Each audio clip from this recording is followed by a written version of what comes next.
नमस्कार दोस्तों, आज हम आप लोगों को पढ़ाएंगे वायवीय श्वसन यानी कि जो चैप्टर है श्वसन तंत्र का चैप्टर है।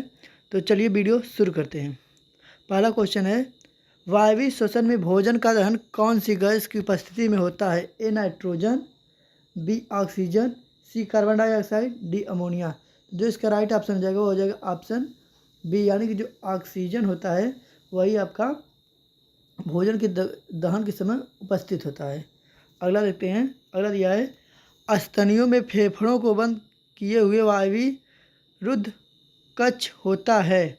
ए डायाफ्राम, बी क्रूरा, सी प्लूरा, डी एजाइकस। तो इसका जो सही ऑप्शन वो है सी, यानी कि प्लूरा।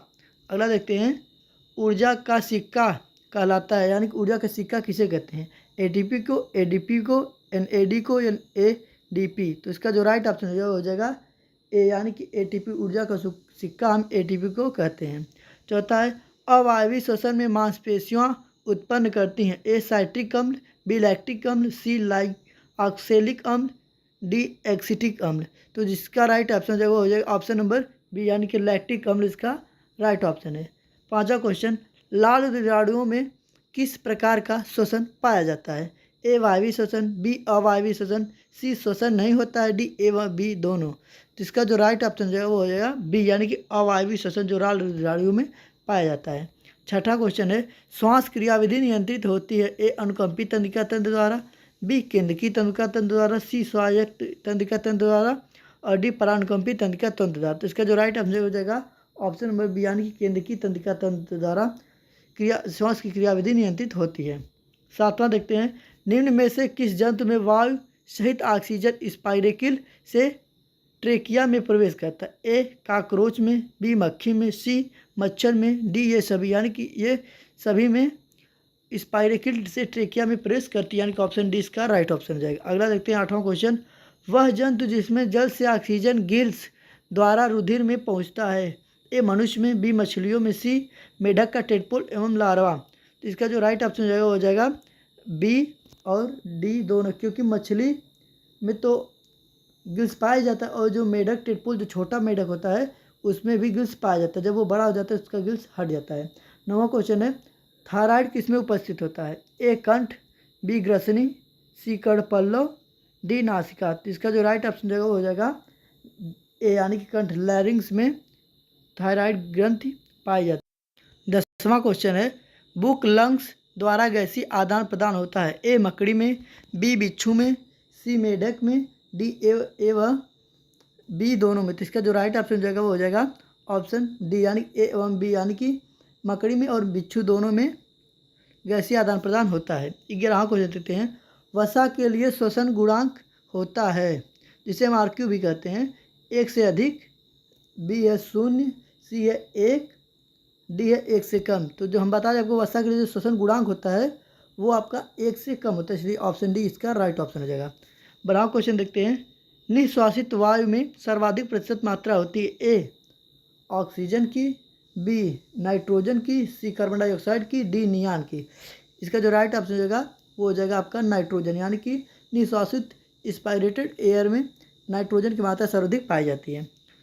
13वां देखते हैं, निश्वासित वायु में कितने प्रतिशत ऑक्सीजन होता है? यानी कि जो सांस छोड़ी जाती है यानी एक्सपायरेटेड, और जो सांस ली जाती है उसको बोलते हैं एस्पायरेटेड। तो इस पूछ रहा है कि निश्वासित वायु यानी जो वायु हम छोड़ते हैं उसमें ऑक्सीजन की मात्रा कितनी होती है? तो इसका जो राइट ऑप्शन जो होगा 16.3% इसका सही आंसर है।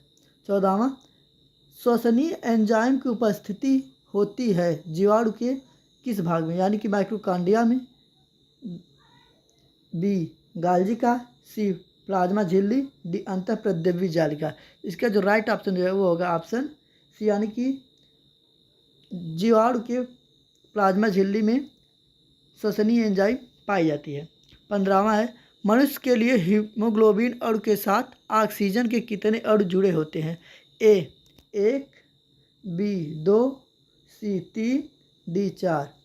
तो जो हम बता दें, मनुष्य के हीमोग्लोबिन के अणु के साथ ऑक्सीजन के 4 अणु आपका यहाँ जुड़ा हुआ होता है। 16वां देखते हैं, वह अवस्था जब फेफड़े सिकुड़ जाते हैं विशेष रूप से कूपिका क्या होती है इसमें? इसमें जब कूप का मतलब कि जो फेफड़े सिकुड़ जाते हैं उसमें दमा रोग में फेफड़े सिकुड़ जाते हैं। तो ऑप्शन सी इसका राइट ऑप्शन है। 17वां, अनाक्षीकृत श्वसन होता है ए चींटी में, बी केचुए में, सी फीता कृमि में, डी इकानोडर्म्स में। तो इसका जो राइट ऑप्शन हो जाएगा ऑप्शन सी यानी कि फीता कृमि में अनाक्षीकृत श्वसन पाया जाता है।